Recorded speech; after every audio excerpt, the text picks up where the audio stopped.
I'm not going to lie to you. I've made some mistakes in my life. Oh, I know, everybody makes mistakes. Nobody's perfect. But believe me when I tell you, I've made a lot. Suppose you'd describe my life as messy. From the early days of underage drinking in the pub and getting hammered on Frinsby Park, to the days of the 4-hour drive from Lowestoft to Reading for a fix of crack, only to realise I'd smoked it all by the time I got back. Looking back, whenever drugs came into it, there always seemed to be a man involved.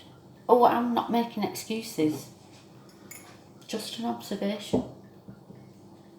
It's not all been bad though. I've got 4 beautiful daughters.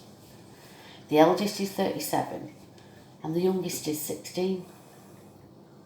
It's just amazing to watch them grow. It's something I'll never take for granted.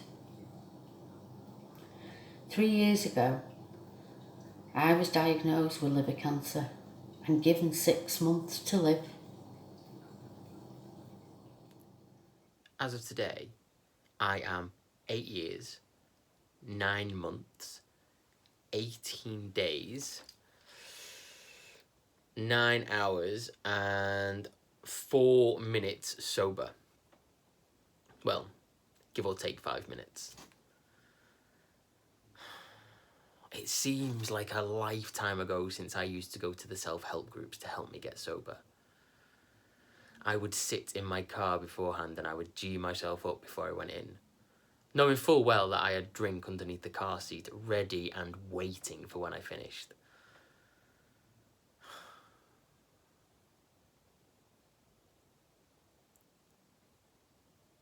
Isn't it strange how life pans out? We had a history of alcoholism in my family. My uncle was an alcoholic who drank heavily before he died. So I grew up strongly anti-alcohol. I didn't want that for my life, so I chose a different path. But it still led me right back to drink. At the age of 13, I started smoking weed. 14, I was taking cocaine. By the time I was 19, I was trying to control my drinking because it had become a problem. When I was 20, my uncle died. Bright yellow, savaged by alcoholism and jaundice. By the end, he couldn't even eat solid food, so he had to eat through a straw. But even that didn't stop him from drinking.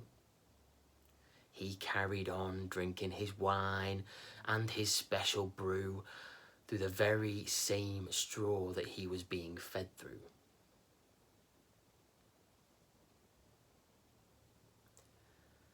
By the time I was 23, I was exhausted. Sick and tired of trying to control my drinking and my drug use on my own. And that's when I started going to the self-help group. And I managed a whole month without drink.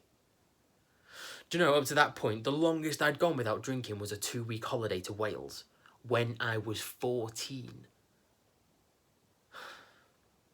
So I carried on going to the meetings. I don't know why, even to this day, I continue to attend them and still take drink for me to have afterwards. But I did. I saw something in those places that I didn't have. Something that I wanted and I was struggling to get. After years of drug addiction, I had no hope of a transplant. So I picked up the wine and I chose to self-soothe, as they call it. It's at times like that you really evaluate your life and all the bad situations that had led me to using drugs and alcohol as a way to cope. The father of my second child, He pinched some laughing gas and he used it while he was on acid. He ended up in a mental hospital. He thought he was King fucking Arthur. Oh, it destroyed me. It broke my heart. So as a way to cope, I turned to cannabis. For 10 years I've worked in a recording studio. I used to supply the bands with drugs. Oh, I was living the party lifestyle. It was all very rock and roll back then, so I thought. Not so much now. Years of addiction and raising kids. Unless you've suffered from it, I don't think you can completely understand what it's like living with an addiction. You do things that you wouldn't normally consider doing just for a fix. You do things you know you shouldn't. Things that might be dangerous. They might be wrong, but that's how powerful addiction is. It just takes over. There's no sense of conscience, morals, right or wrong. They don't stand a chance. My daughters had to live with that. Oh, I never exposed them to my drug use. I used to shut myself away. I hid it. I'd get up in the morning, do the school run, and then go back to bed. I was a functioning crackhead. I realised that one way of controlling my drinking was to stay in alone. That would work for a day or two, maybe 3. But it didn't matter what I told myself or what I tried. I always end up picking up again. I would convince myself that I could just have a couple. There wouldn't be any trouble. I could drink normally. To put it simply, I couldn't. I was drinking at home, alone. And so began 2 years of lonely hell. I was in a bad place. Mentally. Emotionally. I started seeing a drug and alcohol counsellor, which did help. But he kept telling me that I needed to join a support group if I wanted long-term recovery. But I thought I knew better. I didn't think I needed any help, so it was with strong reluctance that I started attending the groups again. I spent 6 years of my life trying to control my drinking or trying to quit on my own. And in that 6 years, I didn't get better. I just got worse.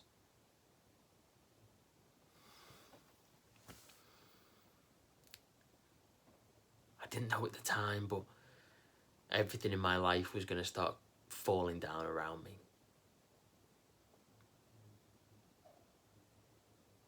None like the constant disappointment of the last 6 years. I was going to be tortured mentally. And my ability to remain sober was going to face test after test after test.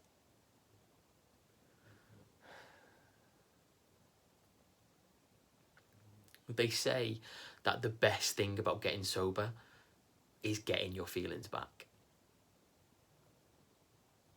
And the worst thing about getting sober is getting your feelings back. Alcohol had become a way for me to anaesthetise myself. In fact, it wasn't my problem. It was my solution. My solution to the fact that I couldn't cope with my own feelings, couldn't cope with my own thoughts. Drink was a release from these things. My anxiety, my low self-esteem, a self-loathing that could rival anyone's. I would drink and these things would just go away.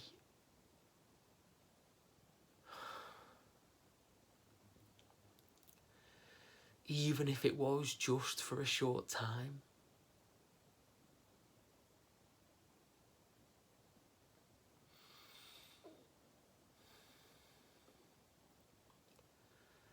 Getting sober this time was different.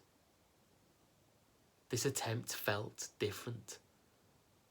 I was determined, I was insistent that I was going to win, that I was going to get sober.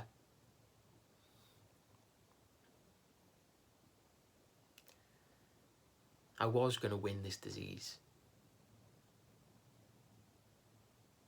But it was for a reason that I hadn't anticipated. I went to social services to ask for some help with my addiction. I got nothing. I needed support, not just for me, but for the kids as well. They did absolutely nothing. I knew something had to change. So I put myself in a mental home. It was there I was first signposted to a Christian community, but I didn't take it up at the time. Things started to turn around for me when I turned to Nomad for spiritual help. I'd always had faith growing up, so turning to spirituality might have seemed more appealing to me than most.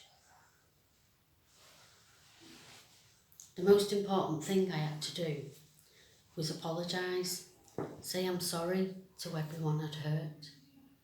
Now some people, they might find it difficult to apologise, swallow your pride and say you're sorry. But there was nothing more healing than that month I spent visiting the people that I'd hurt and apologising for any pain or upset I'd caused. I started going to church. It was so welcoming. It was a community. I actually met people who were interested in me as a person. I couldn't stand for the worship songs at first. I used to just sit and cry. There was something about that music. It hit me hard. But I was healing. I was on the road to recovery. I was getting better. And that felt so good. I would manage a few days without drink, and then I'd have a few days in work. So I would be distracted. 4 days sober. But something wasn't right. I woke up a few days later and my mum and dad had news. They both approached me and they sat down simultaneously. Dad had cancer. 10 days sober.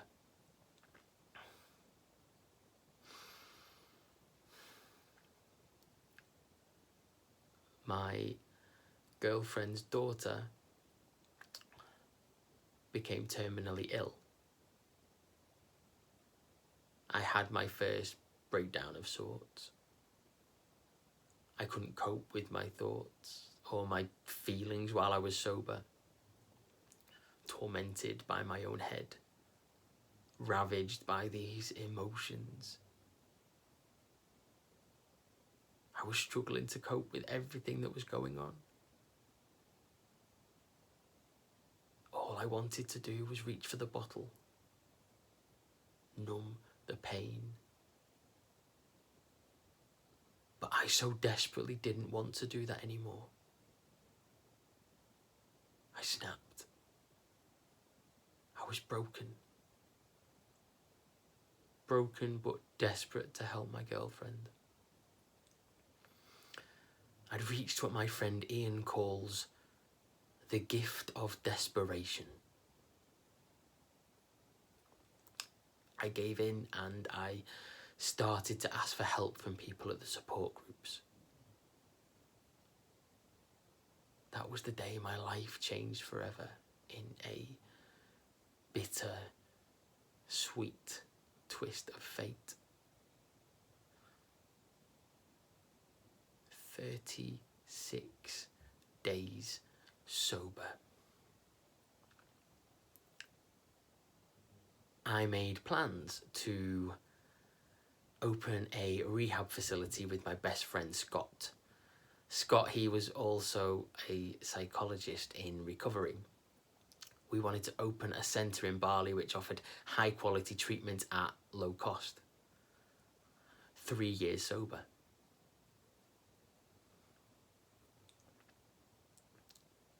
In 2017, we're about to open the rehab and Scott relapses. 3 months later, he's found dead.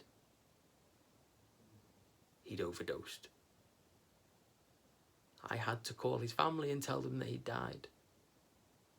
An act of which caused a trauma in me so deep that it triggered panic attacks every time the phone rang, which it did 30 to 50 times a day at that point.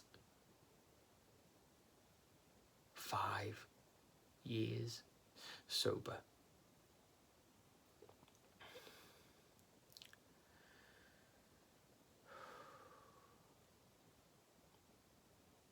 While managing all this and trying to organise everything around Scott's death, I was also trying to manage a small electrical business and a building firm. People around me told me that I'd become a workaholic. They were right. And I was about to pay the price. I was also renovating my own home, and I'd volunteered to do a massive renovation on a homeless centre in Slough. This was something that was supposed to have been done before Scott died, but due to a problem with the lease, it hadn't been done. I tried to pass it on to someone else, but no one else was willing to do it at the same price as me. I wasn't charging, and I was also planning on putting in £2,000 to make sure that the work got done. It ended up costing me a lot more than that. Managing all this, 3 extensions, the electrical business, and trying to learn how to run a rehab, this was all just too much for me, and I was already at breaking point. And then Mother Nature decided to get involved too. A volcano erupted.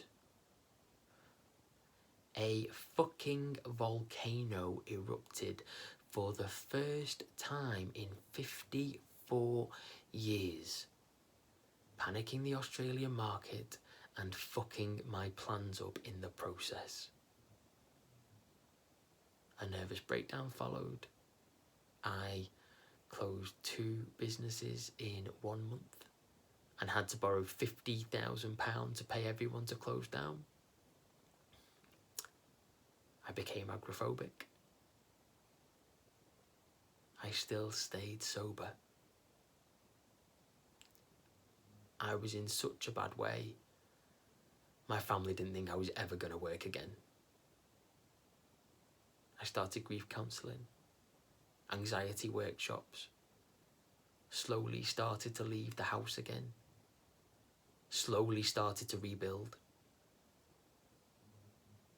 Struggling with the death of my best friend, I progressed through this program called the 12-step therapy, which really helped. I still stayed sober. I started working at the church cafe. It was a huge step forward for me. I got a proper job, I was paying taxes. Yeah, I was still turning to alcohol at times, I was still drinking, but I was turning up, I was making an effort. And then when I found out about the liver cancer, the church, they were amazing. I was surrounded by this community. I felt supported. I felt like I was part of something bigger. Like I said, when I'm in bad situations, I turn to alcohol or drugs, which is why I picked up the wine when I was told there was no hope of a transplant. But I reached a turning point. I put the bottle down and I swore I would jump through every hoop I needed to get that transplant. And I haven't touched anything since. Making plans to open. In September 2018, we went out there to start the opening process, and we opened officially early 2019. 7 years sober.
When I look at where I am today compared to where I was, I'm in recovery. I've broken that cycle that connects my addictions to bad experiences with men. I'm happiest on my own. And I use my experiences to help others. I'm a born again Christian and I listen to praise music every morning because it just sets me up for the rest of the day. But most importantly, I'm a mum. My relationship with my 4 daughters, despite everything, is strong. Me and the eldest, we did a lot of talking, a lot of crying, a lot of healing. She had to step up and become the alpha, the matriarch. She had to look after the rest of the family because I couldn't. But I'm now ready to step up and be a mum. I'm supporting my youngest. Her dad's an alcoholic. I'm managing her expectations, but I've thrown him a line. I encourage contact, give him every opportunity to stay involved. It doesn't always work out, but we manage it. I'm not perfect, but I'm being the best mum that I can. I can't tell you how proud I am of each and every one of them. How I love to watch them grow. Whether it's buying houses, professional careers, or just going off to college. It is amazing to watch them and I can't wait to see what they're going to achieve next. I've salvaged a really healthy relationship with my mum and my dad, my brothers and my sisters. Family is everything. I've switched off to addiction. That seems like another world. 3 years ago, I was given 6 months to live. And look at me now, enjoying life, enjoying recovery. I have slowly started to rebuild my life. Open the rehab. I get involved in a lot of voluntary work. I'm a trustee of Phoenix Lifestyle Innovations, which is a local charity. Helping others is a big driver for me. It makes me feel good. It gives me good self-esteem. For me, there is nothing better than seeing someone come through the struggles that life creates. Especially the struggles that I know so well firsthand. I am a firm believer that someone who is suffering with something can help others in a way that few can. It's like, I can talk to someone about being pregnant, but as a man, I'll never experience it. No one can talk to a woman about pregnancy better than a woman who's been through it can, for instance. And that's the same with me, with addiction and depression. No one should have to go through it on their own. I had this never-ending belief that I was strong enough to do it on my own. But never underestimate the power of addiction. I used to believe that love was the most powerful thing. I've seen people who weren't able to stop their drinking or their drug use for their kids. It wasn't because the love they had for their kids wasn't strong. It was because the addiction was more powerful. I've experienced firsthand how others can support in recovery. Drug Fam helped my mum immensely. And then being there for my mum helped me to see the effect that my addiction had on other people. So I now use my experiences to help other people turn their lives around. I've been married for nearly 2 years. I've made a dent in my debts. I am constantly working on bringing back my mental and my physical health. But most importantly, I'm still clean and sober. And when you're an addict, for any addict, if you've got that, you've got hope.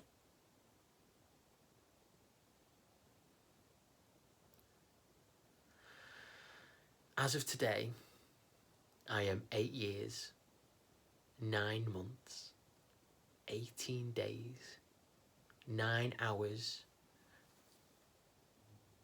and 21 minutes sober.